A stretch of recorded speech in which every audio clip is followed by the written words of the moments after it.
Don't shoot 24 frames per second on your iPhone without this, or your drone for that matter, or your action camera, or perhaps even your mirrorless. So this is a follow-up for a previous video we made why you shouldn't shoot 24 frames per second on iPhone. I'm going to discuss in this video the exception to that rule. Shout going out to Brendan Lee for putting me onto this. I wasn't aware of this, and I'm pretty in the know for these types of things. I don't think many people know about this, so I just thought I'd share this little gem with you guys. Now, why is there a big dilemma here? Because all these things can shoot 24 frames per second, can't they? So what's the problem? Well, the problem is fixed apertures. They adjust exposure changes with shutter speed. Shutter speed speeds up when it gets brighter, and that makes this very choppy kind of zombie film effect in your footage that most people don't want, because most people want something that looks cinematic in a non-zombie movie way. And if you could describe one thing as cinematic, it's that 48 shutter speed when used with 24 frames per second. Now you can get this with ND filters and using shutter speed priority or manual with auto ISO. And the problem with that is, yeah, it might be able to bring up the exposure when things get too dark, but when things get too bright, things are gonna really blow out. And you can see on vlogs sometimes you see people changing the aperture. It's not great, it's not ideal, and it just kind of takes you out of the whole experience. Well, for me it does.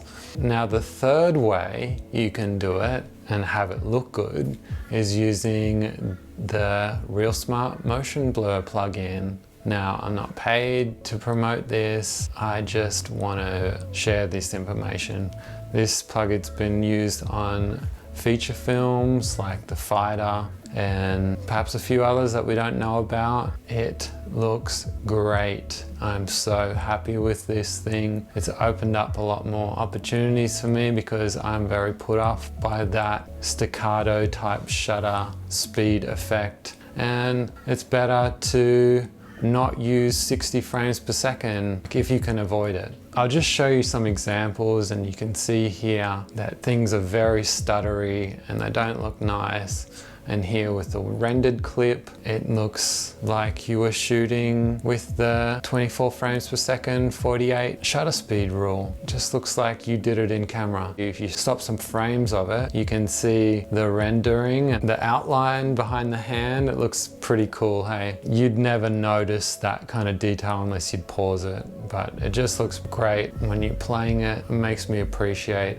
all the work that the software has done. And you can even change the speeds in like a time lapse, and you wanted to add motion blur to moving objects. It's so intelligent, and I've tried this. You can even put in less motion blur if you stuff something up. You fumbled with the shutter speed on your camera, then you need to speed it up so you don't get that ghosting effect that you get with really slow shutter speed, that kind of dreamy effect. So it's a really amazing, intelligent plugin. Downsides are, it costs a bit of money, and I just put the price just here. Second downside was probably the biggest downside for me, the rendering times. The way I do this in Final Cut Pro, that's the editor I use, is make an adjustment layer and put it over the segments that need motion blur. Now sometimes you'll have speed ramps and you want to use a different kind of motion blur there like I do, or sometimes you film something in the studio and you don't need motion blur in that particular clip.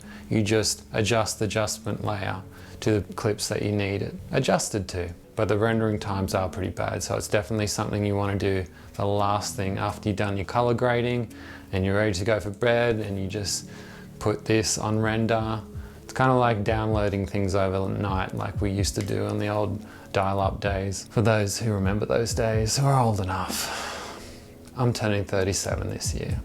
So I remember those days. I hope this was helpful to you. Maybe it gave you a few ideas what you can do with it. And yeah, you can try it out for free if you're interested. Maybe it's not worth it to you, and maybe you're just happy using 60 frames per second or even 24 frames per second, and you're happy with the shutter speeds. Thank you for all the likes and subscribes. We see in our analytics there's people from all over the globe, and it's really cool. Really like having friends around the world. Thanks again, and see you guys in the next one.